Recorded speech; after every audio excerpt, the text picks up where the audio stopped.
എറണാകുളം ചെല്ലാനം ഹാർബറിനടുത്ത് തീപിടുത്തം. 8 ഫൈബർ വള്ളങ്ങൾ കത്തിനശിച്ചു. വൈകിട്ട് 7 മണിയോടെയായിരുന്നു തീപിടുത്തം.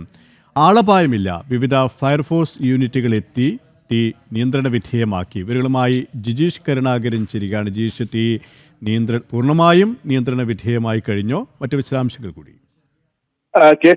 തീ ഏതാണ്ട് പൂർണ്ണമായും തന്നെ നിയന്ത്രണ വിധേയമായിട്ടുണ്ട്. ഇന്ന് വൈകിട്ട് 7 മണിയോടെയാണ് ഇതൊരു തീപിടുത്തം ചെല്ലാനം ഹാർബറിനടുത്ത് ഉണ്ടാവുന്നത്.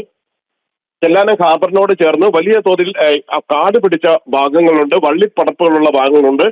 ഇവിടെയാണ് ആദ്യം തീ കത്തിയത്. തുടർന്ന് സമീപത്തായി കയറ്റി വെച്ചിരുന്ന ഹാർബർ വള്ളങ്ങൾ, കാലങ്ങളായി ഉപയോഗിക്കാത്ത ഹാർബർ വള്ളങ്ങളാണ്, ഇതിലേക്ക് തീ പടരുകയായിരുന്നു. അങ്ങനെ 8 വള്ളങ്ങൾ, ഇത്തരത്തിൽ ഫൈബറിന്റെ വള്ളങ്ങൾ ഹാർബറിനോട് ചേർന്ന് നിർത്തിയിട്ടുള്ള ഫൈബർ വള്ളങ്ങൾക്ക് തീ പിടിച്ചു. ആ വള്ളങ്ങൾ പൂർണ്ണമായും, ഫൈബർ വള്ളങ്ങൾ പൂർണ്ണമായും കത്തി നശിച്ചു. 2 യൂണിറ്റ് ഫയർഫോഴ്സ് ആണ് ആദ്യം എത്തിയത് മട്ടാഞ്ചേരിയിൽ നിന്ന്.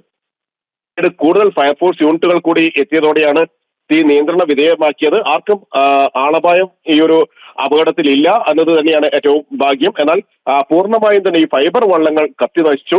എങ്ങനെയാണ് തീപിടുത്ത കാരണം സംബന്ധിച്ച് ഇപ്പോഴും വ്യക്തതയില്ല. വള്ളിപ്പടർപ്പുകൾക്കിടയിൽ തീ ഏതെങ്കിലും സിഗരറ്റ് കുറ്റിയോ മറ്റോ ഇട്ടത്ത് തീ കത്തിപ്പടർന്നതാകാം എന്ന ഒരു സൂചനയാണ് ഉള്ളത്.